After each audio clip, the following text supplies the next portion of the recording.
ৰঙাপুৰত জঘন্য হত্যাকাণ্ড আৰক্ষী জালত হত্যাকাৰী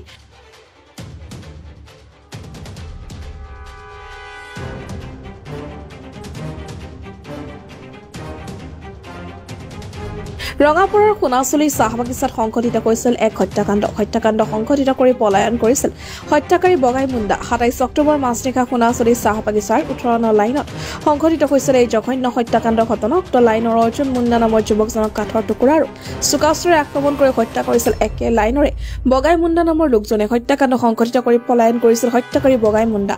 কালি নিশা ৰঙাপুৰ আৰক্ষীয়ে দুদিন ধৰি পলাতক অৱস্থাত থকা হত্যাকাৰী বগাই মুণ্ডাক আৰক্ষীয়ে গ্ৰেপ্তাৰ কৰিবলৈ সক্ষম হয় হত্যাকাৰী বগাই মুণ্ডাৰ পত্নীৰ সৈতে অবৈধ সম্পৰ্ক আছিল অৰ্জুন মুণ্ডাৰ যাৰ বাবে অৰ্জুন মুণ্ডাক হত্যা কৰা বুলি স্বীকাৰ কৰিছে বগাই মুণ্ডাই ঘটনাটো মোৰ কাকাটো হৈছিলে তো সি বাটাম গৈছে পুৰা মাৰি দিলে ক'ত ইয়াতে মাৰিছিলে ইয়াত হয় নেকি আৰু ৰটত ইয়াত সোমাইছিলে এইটোৱে চাইছোঁ তই চাইছিলি সি পলালে মাৰি কিনে হয় নেকি তো কিহৰ কাৰণে মাৰিছে এইটোতো আমি নাজানো কিহৰ কাৰণে মাৰিছে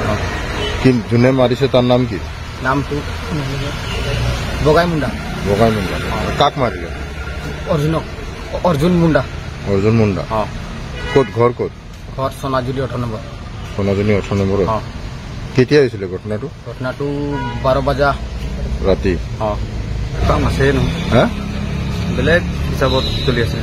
কি চলি আছে মোৰ ঘৰৰ লগত লেটাইন পেটেং হৈ আছিলে কাৰ লগত মোৰ মাইকীৰ লগত তোৰ মাইকীৰ লগত লেটাইন সেইকাৰণে মাৰি দিলি কিহেদি মাৰিলি কিহেদি মাৰিছিলি কাটৰি দি মাৰি কাটৰি কাঠৰ টুকুৰা দি মাৰিলি কাঠৰ টুকুৰা নাই কটাৰী দি মাৰিছ দাও দি ক'ত মাৰিলি এই ইয়াতে মাৰি মূৰত মাৰিছিলি হয় নেকি কি নাম তোৰ বগাই মুণ্ডা